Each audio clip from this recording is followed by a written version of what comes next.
Welcome back to Tell Me More Stories Told, this podcast. We take you on these deep dives into some of history's most fascinating stories.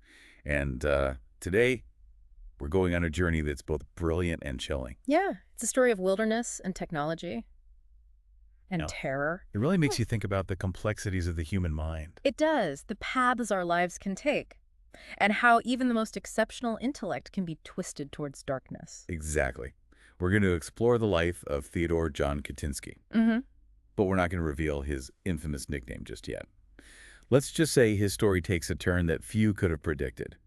Imagine a math prodigy accepted into Harvard at the unbelievable age of 16.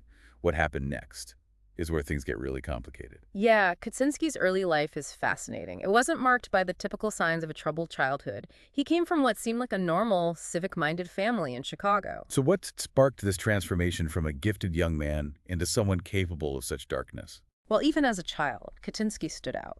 He was exceptionally bright, even labeled a walking brain by his classmates. Some reports even suggest he aced an IQ test with a score of 167. He was so advanced that he skipped 6th grade. Skipping a grade. That might seem like a positive thing. But was it actually a pivotal event that led to his social struggles? Being thrust into a class of older kids could easily lead to feeling like an outsider, especially for someone already perceived as different. That's a great point.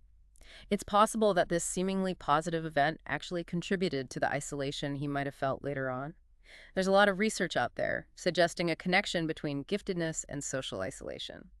Being intellectually advanced can sometimes make it harder to relate to peers. And then comes Harvard. Can you imagine the pressure of being accepted into such a prestigious university at just 16 years old? Absolutely. But it wasn't just the academic rigor that might have impacted him. Kaczynski participated in a controversial psychological experiment led by Henry Murray. Tell me more about this experiment. What was so controversial about it? Well, the subjects were told they were debating philosophy, but in reality, they were subjected to intense psychological manipulation. They faced what were described as vehement, sweeping, and personally abusive attacks. And Kaczynski participated in this experiment for an astounding 200 hours. Wow, 200 hours. That's an incredible amount of time to be subjected to that kind of psychological pressure, Yeah. especially at such a young age. It makes you wonder how such an experience could shape someone's worldview. Exactly. It's impossible to say for sure if this experiment directly contributed to his later actions, but it certainly adds a layer of complexity to his story and raises questions about the ethical implications of such research. So we had this young man, brilliant, but perhaps already struggling with social isolation, who then undergoes this intense psychological experiment. And despite all of this, he goes on to achieve incredible things in the field of mathematics. His brilliance was undeniable. He earned his doctorate from the University of Michigan, and his work in complex analysis and geometric function theory was considered groundbreaking. His colleagues were astonished by his abilities.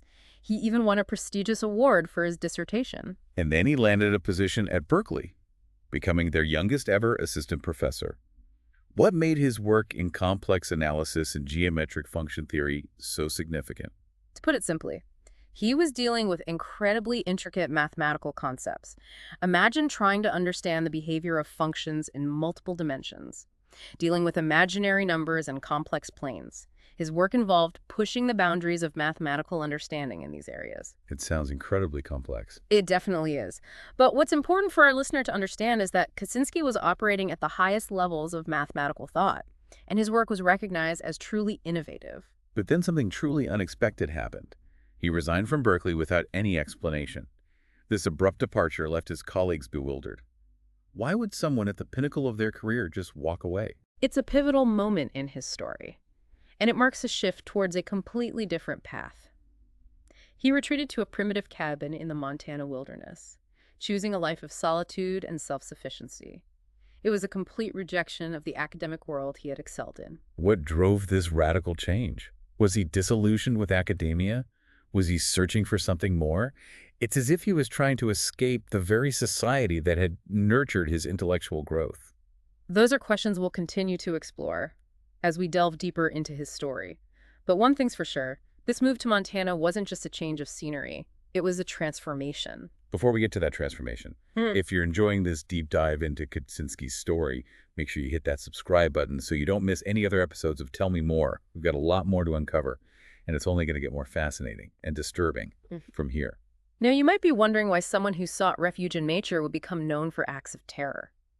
Well, Kaczynski was deeply affected by the encroachment of development on the wilderness surrounding his cabin. So he felt threatened by the very thing, technology and development, that many people see as progress.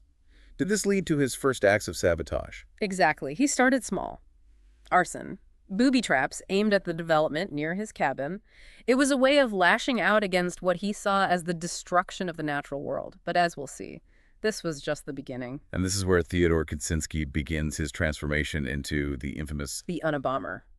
The name itself is chilling, and as we'll learn, it's directly connected to his targets. The FBI gave him the moniker Unabomber based on their code name for the case, Unabomb, which stood for University and Airline Bomber. So from a math prodigy to a recluse in the wilderness, and now a bomber targeting universities and airlines. How did this escalation happen? What drove him to such extremes? That's what we'll uncover in the next part of our deep dive. We'll explore his motives, his targets, and the chilling impact of his actions. Welcome back to Tell Me More, where we're diving deep into the complex and disturbing story of Ted Kaczynski, the Unabomber. Last time we left off with Kaczynski retreating to the Montana wilderness, disillusioned with society and increasingly hostile towards technology. And beginning to act on that hostility with small-scale acts of sabotage around his cabin. But his attacks soon escalated, far beyond those early attempts. Between 1978 and 1995, Kaczynski mailed or hand-delivered a series of increasingly sophisticated bombs, targeting people he saw as symbols of technological advancement and the industrial society he so despised. It's hard to grasp the fear that must have gripped the country during those years, not knowing who was behind the bombings or who would be targeted next. Exactly, and the bombs themselves, they were meticulously crafted, designed to inflict maximum damage. He wasn't just trying to make a statement. He was intent on causing serious harm. Let's talk about some of the specific bombings, because I think that helps us understand the evolution of his attacks and the chilling impact they had. Definitely. One of the earliest incidents that really highlights the potential for widespread terror was the attempted bombing of American Airlines Flight 444 in 1979. Can you imagine the chaos and fear if a bomb had exploded on a commercial airliner? It's terrifying to think about. Luckily, a faulty timing mechanism prevented a catastrophe. The bomb started to smoke in the cargo hold, forcing an emergency landing. But that event really demonstrated the very real danger Kaczynski posed, not just to individuals, but to the public at large. And tragically, there's the death of Hugh Scruton in 1985. He was a computer store owner, killed by a bomb Kaczynski planted in the parking lot. This marked a significant shift from injuring people to taking lives. It's a chilling reminder that Kaczynski's ideology wasn't just theoretical. He was willing to take human life to further his cause. And the meticulous nature of his bombs, the false clues he left, all point to a deliberate and calculated effort to avoid capture. Another bombing that stands out is the attack on David Gellinter in 1993. He was a Yale computer science professor. And this case is particularly striking because it shows Kaczynski turning on the very world he had once been a part of. Theodore John suffered severe injuries, losing sight in one eye and the use of his right hand. This attack sent shockwaves through the academic community. It felt like nowhere was safe, even within the hallowed halls of academia. And then, perhaps the most pivotal moment in the entire saga, Kaczynski's decision to send his manifesto to newspapers. In 1995, he sent letters demanding that they publish his 35,000-word essay, Industrial Society and Its Future. He promised to stop the bombings if they complied. It was a gamble, a controversial one, but the FBI and the Attorney General ultimately pushed for its publication, hoping someone would recognize the writing style and identify the author. And that's exactly what happened. Kaczynski's own brother, David, read the manifesto and was struck by the arguments and the prose. He recognized his brother's voice in those words. Imagine being faced with the realization that your own brother is responsible for such horrific acts. It must have been an incredibly difficult decision for David to contact the FBI. It was an act of immense courage, one that ultimately led to the end of Kaczynski's reign of terror. He was arrested in 1996 at his remote Montana cabin. Inside, they found bomb-making materials, detailed journals, and the original typed manuscript of his manifesto. It was like stepping into the mind of a criminal mastermind. And that arrest marked the end of a 17-year period that had cost the FBI millions of dollars and countless hours of investigation. But it also marked the beginning of a new chapter, one focused on understanding the motives and the twisted logic behind the Unabomber's actions. Because to truly understand this story, we need to delve into the manifesto itself, the document that ultimately led to his capture. And that's where we'll pick up in the next part of our deep dive. We'll explore the core of Kaczynski's ideology, the ideas that fueled his actions and continue to resonate today, even if we vehemently disagree with his methods. We've been exploring the life and crimes of Ted Kaczynski, the Unabomber. But now it's time to grapple with the ideas that fueled his actions. His manifesto, Industrial Society and Its Future. It's a dense and challenging read, but it's essential to understanding his motivations. It's easy to dismiss it as the ravings of a madman, but there's a certain chilling logic to his arguments that makes them all the more unsettling. At its core, it's a scathing critique of modern technology and its impact on humanity. Kaczynski argues that the Industrial Revolution and its consequences have been a disaster for the human race. He saw technology as eroding human freedom, creating artificial needs, and leading to widespread psychological suffering. Kaczynski believed that technology was creating a society where people were increasingly dependent on systems they couldn't control, their lives dominated by what he called surrogate activities. What do you mean by surrogate activities? He saw things like mindless consumption, entertainment, and even political activism as distractions from the real problem. The loss of autonomy, the feeling of powerlessness in the face of an increasingly complex and technological world. So he wasn't just against technology itself, but the way it shapes our lives and our values. Exactly. He warned of a future where technology would ultimately enslave humanity, where genetic engineering and other advancements would be used to control and manipulate people. It's easy to see those ideas as extreme, but some of his concerns about the dehumanizing aspects of technology resonate with anxieties we face today. Absolutely. We grapple with issues like data privacy, social media addiction, and the impact of automation on our lives.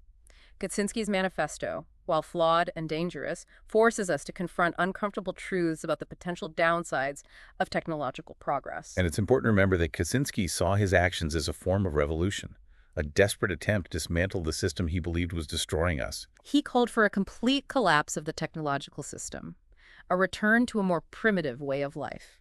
He envisioned small, self-sufficient communities, free from the constraints of technology and the oppressive forces of industrial society. Of course, most people would find that solution unrealistic and even dangerous.